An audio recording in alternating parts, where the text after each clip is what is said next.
Now, remakes are undoubtedly one of the most contentious aspects of the gaming world, but also one of the most on-trend parts of it as well. Some point to a lack of creativity in remakes as a reason to put them down, but we're here to talk about the flip side of that situation today, of remakes that fixed terrible parts of video games, so let's have a chat about them. As I'm Jules, this is WhatCulture.com, and these are 9 remakes that fixed terrible parts of video games.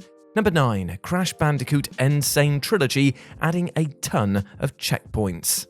Like most 90s titles, the PS1 Crash games have gone down in infamy for being incredibly difficult to get through in some areas. Punishing platforming, precise jumps, and intricately timed sequences are prevalent throughout the first 3 entries. Thankfully, in some ways, the Crash series was in the pits, so much so by 2017 that a remake of these classics was developed by Vicarious Visions. And what's more, not only was the SANE Trilogy a well-polished and faithful collection that fans were in dire need of seeing, but Vicarious took the time to fix a number of the most infuriating features from the originals. Dynamic difficulty adjustments were first introduced way in Warped, but they were expanded upon here and mercifully implemented across all 3 games. Crates became checkpoints, invulnerability granting Aku masks were given to players more often, and enemy motorbikes were slowed all the way down in those all too annoying racing levels. Subtle fixes, yes, but they made playing these titles much more pleasant. Ultimately, there's a reason that most of us never got to the end of these games the first time around. Number 8. Black Mesa, overhauling the Zen levels.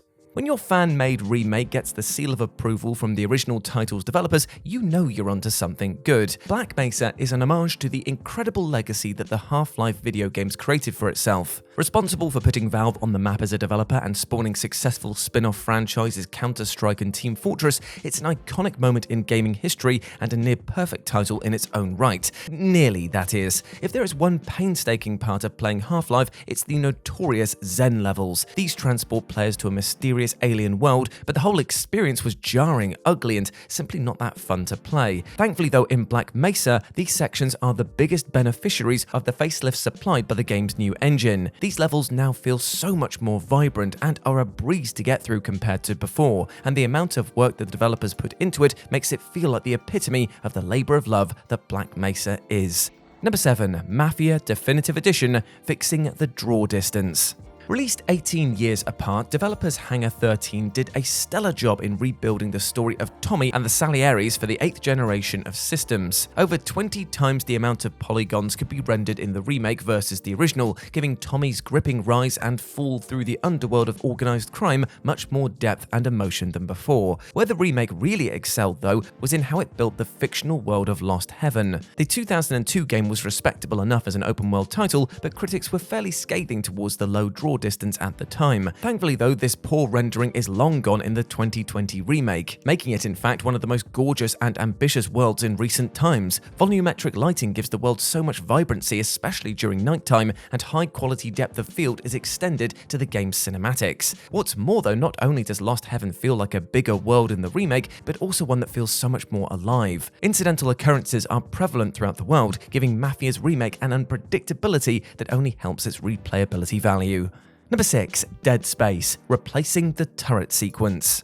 Now, 2008's Dead Space is one of those cult classic horror video games for those who played it back in the day. Its atmosphere, suspense, and grueling difficulty helped ship over 1 million copies and win multiple Game of the Year awards, which eventually helped to bring about Motive Studios' remake in 2023. And this remake really did a stellar job, rebuilding Isaac Clarke's first adventure with next-gen graphical overhauls, including volumetric and dynamic lighting, courtesy of the Frostbite engine. However, it was a fix to one of the gameplay features that really stole the show. You see, one of the most frustrating mechanics in the original Dead Space comes in Chapter 4 Obliteration Imminent, where players are tasked with repairing the USG Ishimura's ADS cannons and using them to destroy falling debris that is barreling towards them. This minigame of sorts was notoriously difficult to control, and the guns were easy to overheat, which made it a far more infuriating challenge than it had any right to be. Thankfully though, Motive Studios reworked the entire sequence so that players no longer have to worry about this finicky mechanic, and could instead attach the cannons as an extension of their tools to fire on the asteroids that way.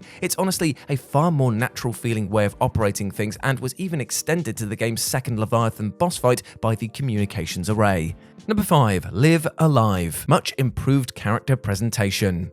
Live Alive was a 1994 Super Famicom RPG by Square Enix, which, despite good reviews, never got a release outside of Japan. That all changed 28 years later, however, when Western gamers could finally get their hands on this cult classic thanks to a remake on the Nintendo Switch, PS4, PS5, and Windows. Because most players picking up the remake hadn't ever experienced the original, most of the changes made to Live Alive were minimal and the sort of tweaks that you would expect. The music tracks were rearranged and redone from scratch, new character artwork was introduced, and the Unreal Engine allowed an upgrade from 16-bit to 2D HD presentation, seen in games like Triangle Strategy and Octopath Traveler. But one change that took Live Alive from solid remake to a genuinely immersive RPG and the definitive way to play the game was the addition of voice acting. Takashi Tokita, director of both the original and the remake, personally handpicked all the actors who appeared in-game, with all major characters being given lines. Not only does the introduction of voice acting in cutscenes and battles make this feel like contemporary RPG,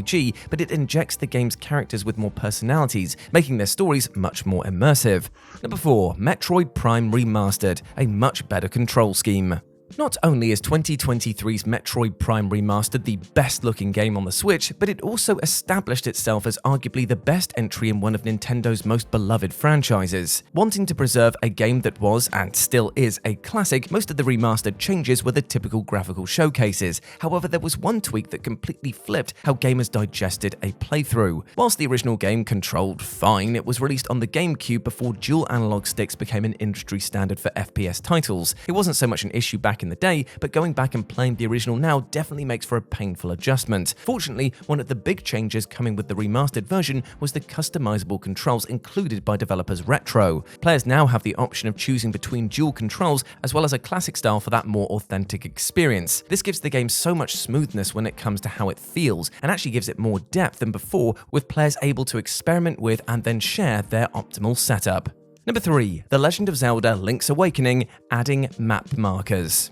1993's Link's Awakening is one of the best entries in the Zelda franchise, and its 2019 remake for the Nintendo Switch gave it the next-gen facelift that it definitely deserved. The remake brought with it a fresh retro modern art style, with 3D graphics now on a widescreen ratio. Minigames were revamped and improved mechanics and customizable dungeons were added alongside a time attack mode to give Link's Awakening a faithful feel, but one that also came with more replayability value than the original. There were a few technical bugs around the game's frame rate that wound some players up, but overall it was a pretty superb entry. However, one feature introduced in the remake that really helped it stand out from the original is map markers. There's an awful lot of backtracking involved with Link's Awakening, and there's nothing more infuriating than coming across a random secret and realizing that you just don't have the right equipment. The markers introduced in the 2019 remake are fairly simplistic, giving players the option of placing up to 30 different pinpoints, and there are 8 different icons to choose from, meaning that they go a long way in making the whole experience much less painstaking than before.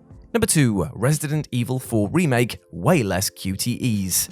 From auto-saving to weapon wheels to parrying, the Resident Evil 4 remake is one of the best examples of a remake living up to expectations. Capcom did a stellar job in marrying homages to the original with a slew of new features and mechanics. However, there was one change in particular that really helped epitomize the remake as the go-to option for contemporary gamers. Now, QuickTime events have become synonymous with the, dark times of gaming, especially within the Resident Evil series. Whilst they would dive off the deep end in RE5, QTEs actually made their debut in the much more acclaimed predecessor RE4. At the time, QuickTime events were a legitimately new and innovative feature, but it's safe to say that they've been firmly shelved on the gimmick shelf by the time that the remake was first teased. And whilst they weren't booted out entirely, the rate at which they are thrown at players is far less jarring. There are still options to parry to prevent fatal attacks, and no gaming experience would be complete without a little button mashing from time to time, but the removal of so many QTEs gives the remake a completely new dimension to some of its most classic sequences.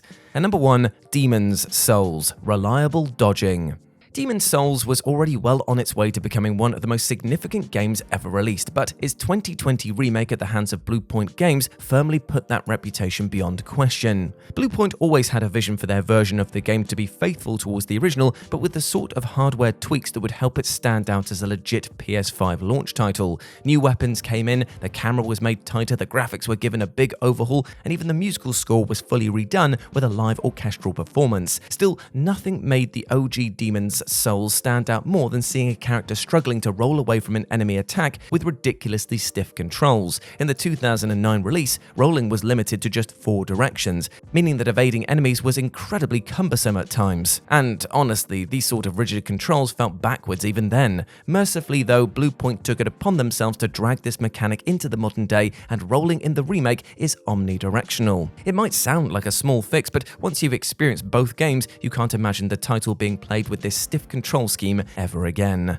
And there we go, my friends. Those were 9 remakes that fixed terrible parts of video games. I hope that you enjoyed that, and please let me know what you thought about it down in the comments section below. As always, I've been Jules, and you can go follow me over on Twitter and Instagram, where it's @RetroJ, but the O is a 0. Hope to see you over there. As always, I've been Jules. You have been awesome. Never forget that, and I'll speak to you soon. Bye.